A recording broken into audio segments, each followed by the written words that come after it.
Buenas tardes a todos.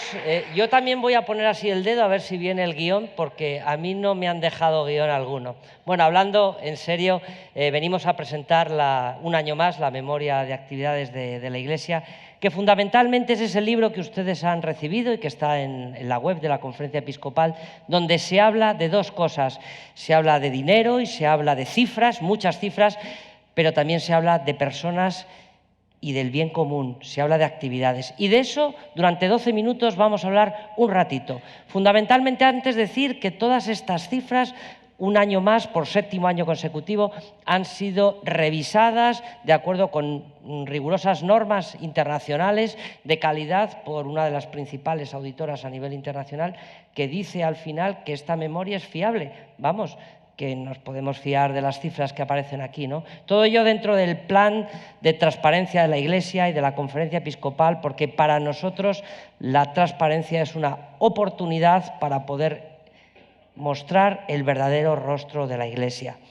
Bueno, pues sin más, si les parece, vamos a comenzar explicando, en primer lugar, algo tan elemental como qué es la Iglesia. Cuando hablamos de Iglesia, hablamos fundamentalmente de las 69 diócesis territoriales y también de la castrense, don Juan, que está usted por ahí si no me riñe, de las 23.000 parroquias, de los 17.000 sacerdotes, de todas las comunidades que viven su fe en estas iglesias diocesanas. Pero también hablamos de la inmensa riqueza que hay en la Iglesia española que supone la vida consagrada, de los cerca de 5.000 casas donde viven 40.000 religiosos y religiosas que han consagrado su vida a Dios, o los 800 monasterios y 9.000 religiosas y religiosos que están allí, bueno, rezando también por todos nosotros. Una vida religiosa que realmente está permanentemente en actuación en la sociedad, como lo veremos a continuación.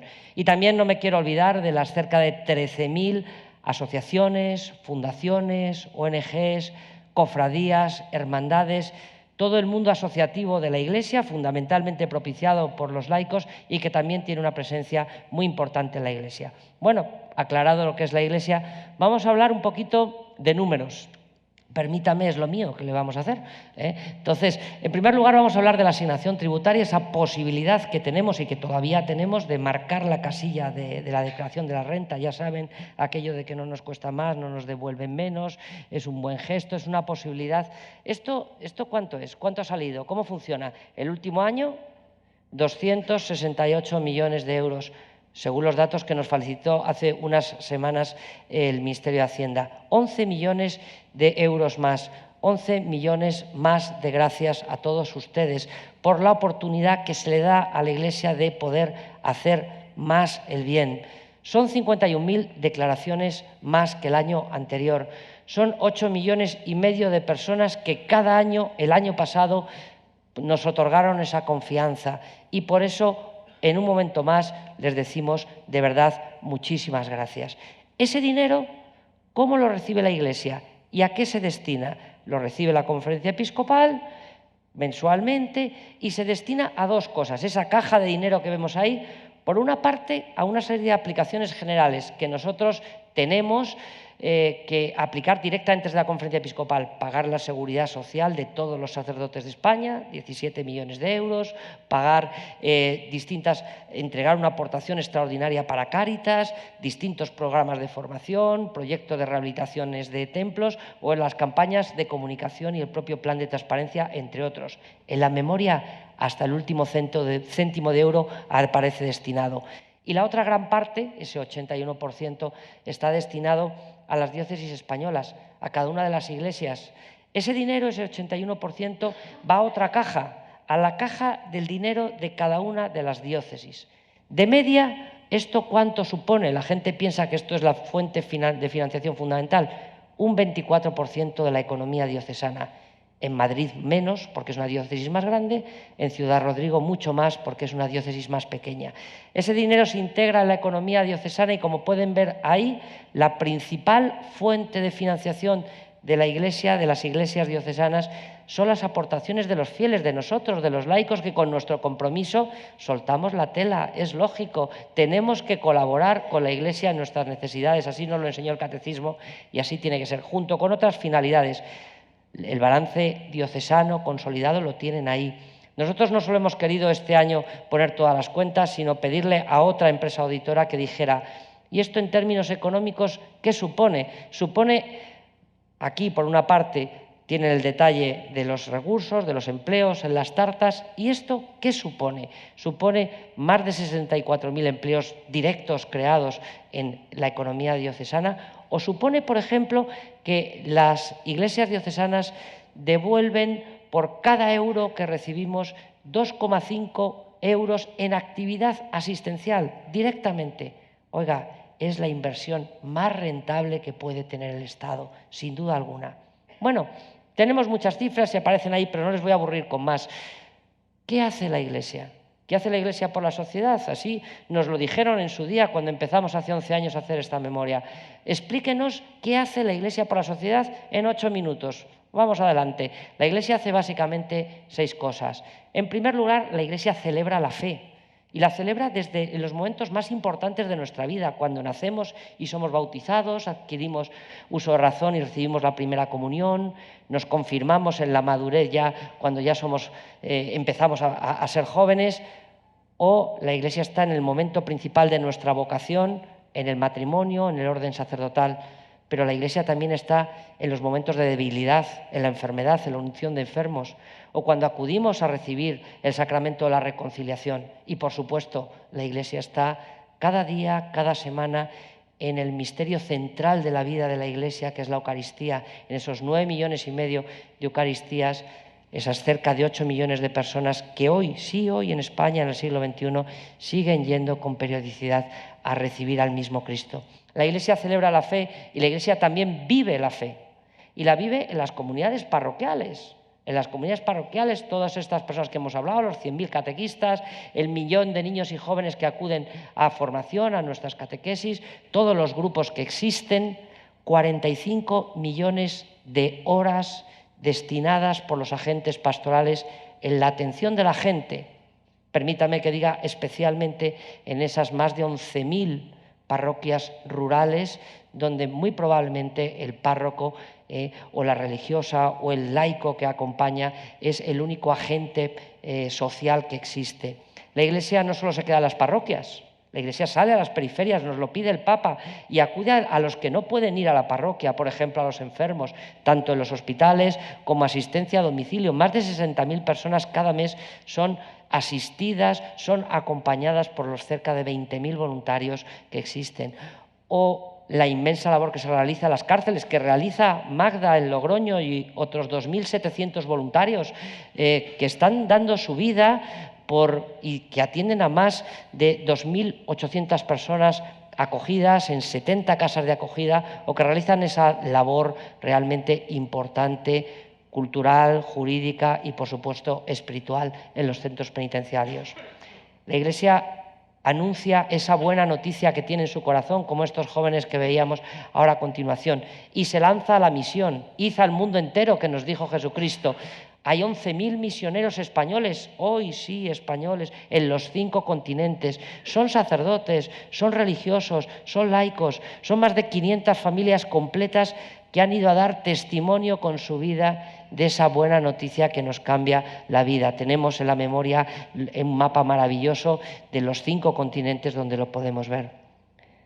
La Iglesia realiza una importante labor en el campo educativo desde siempre. Los más de 2.500 colegios, en su mayoría administrados y guardados por las órdenes y congregaciones religiosas, estudian 1,5 millones de nuestros hijos en 60.000 aulas. Suponen el año pasado más niños, más empleo y también, permítanme, más ahorro para todos los españoles. Una plaza en un colegio concertado nos sale más barato, quizá demasiado barato, habría que retocar esto, pero ese es otro tema que yo espero que un día arreglemos. Pero realmente son 3.300 millones de euros los que nos estamos ahorrando todos los españoles gracias a que todas estas instituciones hacen este bien, con especial dedicación a los estudiantes extranjeros, a los cerca de 70.000 estudiantes extranjeros, con especial predilección por aquellas personas con capacidades diferentes viviendo en grupos cristianos, más de 200.000 niños y jóvenes viven con algún tipo de iniciativa religiosa más allá de la actividad educativa, por no hablar de los 3,5 millones de chavales que reciben educación católica en España, o la inmensa labor que hacen las universidades de inspiración católica. El 68% de los alumnos universitarios de universidades privadas estudian en centros de inspiración católica. La Iglesia realiza una importantísima labor cultural. Es verdad, la Iglesia tiene un gran patrimonio que pone a disposición de todos los ciudadanos. Estamos hablando de 616 santuarios, de 3.111 bienes de interés cultural, que se abren todos los días para regocijo de aquellas personas que quieren ir a rezar, pero que quieren ir a contemplar las joyas de nuestra historia. Por supuesto, una gran riqueza cultural y, permítame, como soy economista y yo tiro para lo mío, una enorme riqueza económica para nuestro país. Estos bienes aportan más de 22.000 millones de euros, según otro estudio, no lo digo yo, lo dice KPMG, otro estudio que, unido a las fiestas, al Camino de Santiago, a las romerías, a la Semana Santa, todo ello supone que el 3% del Producto Interior Bruto español, de una o de otra manera, viene de esta riqueza que administra, que cuida y que costea también la Iglesia Católica. Y realmente es algo tremendamente importante. Permítanme acabar con la joya de la corona, como decimos muchas veces. Aquella persona que se ha encontrado con Jesucristo, que vive la fe, descubre en el rostro del más necesitado a Cristo vivo. Y de ahí surge la actividad asistencial de la Iglesia, que no es una ONG, es que verdaderamente ve ahí al rostro de Cristo. Los datos son impresionantes. La Iglesia, por supuesto, está con los niños y los jóvenes en centros de tutela de la infancia, de personas que no tienen esa tutela, y hay 62.000 chavales que están ahí. Pero la Iglesia también quiere estar con aquellas personas que tienen el azote de la droga y que tienen esa adicción, intentando recuperar a las personas y devolverles su dignidad de personas. 43.000 jóvenes que están ahí en esos centros. La Iglesia también está con las familias en un momento especialmente importante a través de su red de centros de orientación familiar, o también está promocionando el trabajo. Hay más de 121.000 personas a través de los centros de Cáritas y de otros centros que realmente están consiguiendo promover su trabajo a través de esta realidad. Pero la Iglesia está también con las mujeres en riesgo de exclusión, por temas de trata, por temas de prostitución, por temas de violencia. En cada uno de los 100 centros donde se han atendido a 20.000 mujeres se está ofreciendo un rayo de luz y de esperanza. La Iglesia está con los ancianos, con los enfermos crónicos, con los discapacitados, en una red de más de 800 centros y 70.000 personas asistidas. Y, por supuesto, la Iglesia está con los emigrantes, con los refugiados, con los prófugos, con aquellos que vienen a nuestra casa con las manos vacías y con una ansia enorme de poder recibir de nuestra generosidad. 120.000 personas atendidas. Y si me permiten, la Iglesia está con los más pobres. Cuando sacamos esta estadística de 6.400 centros para mitigar la pobreza, que van desde sitios donde se reparte el colacao y las galletas hasta un sitio donde se le da a alguien de comer, o a un sitio donde pueden refugiarse porque hace frío, o sitio donde dormir, o un pequeño refugio donde a la persona se le devuelve sin duda alguna la dignidad, de tantas y tantas instituciones que hay en la Iglesia, realmente ahí se está haciendo el Evangelio vivo, en carne viva, y en eso, porque a pesar de lo que estamos diciendo, el verdadero mapa de la solidaridad es el que aparece ahí, esos 8.054 centros estrictamente asistenciales donde cada año se atienden a 2,8 millones de personas.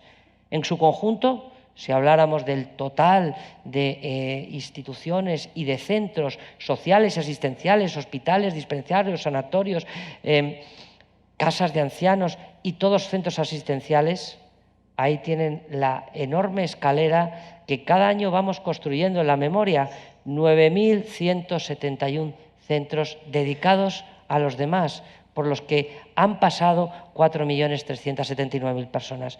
Yo creo que todo esto realmente merece la pena. Son cifras, es verdad, son números, pero detrás de todo eso está sin duda esa buena noticia que hemos recibido. Nosotros queremos dar las gracias a los que han podido preparar esta memoria y sobre todo dar las gracias a los que cada día hacen posible la presencia de la vida en la Iglesia.